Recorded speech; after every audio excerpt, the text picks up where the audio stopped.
Bismillahirrahmanirrahim. Işıklara gün yok. İyibiçki gün yok. İyibiçki koyuyor, giyce iyiliptir. Gaflar golpluyor, giyce iyibiçki iyiliptir ey Müslümanlar. Bilyasmy biz bir guşasına itçak bolyan. Şu mahal jynyň iyibiçkisi näme? Jynyň iyibiçkisi iki zat. Biri damakkan. Sagır damak çalandy, goýun damak çalandy, şonda bir çykýan bir garakanma, nejis iýmekliğde gordal. Enname degse de nejis etdiýe, bir damakkan, inki yeti bilmeýän iýbiçkisi şu jyn jamaatyň bir de sünk.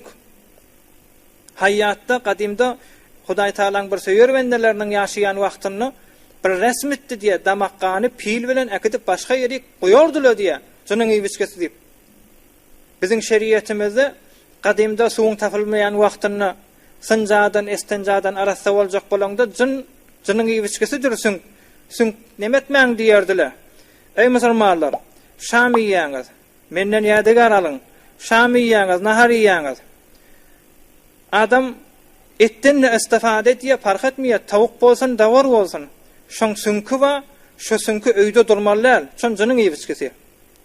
Men öz beşahsa özüme bolan waka bir ýerik mehman bolmam ey musulmanlar. Emin bolbaý diýinse-de.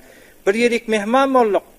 Giýje özümizle musafir etdik bir karvansara hesabyna bir ýerik bir otaga mehman bolduk. Benne Hudaýa peziraý etdi, zat etdi. Şu giýjede sarf bolan nahardan galan ataşgarlar, sünk zatlar bir muşammagy ýakynda penjarada goýdular. Giýjen bir wagtyna jyn ip tutuşan ey musulmanlar. Men özüm şahit soňa. Seninle bir öýde raýat bolýan meselemşi.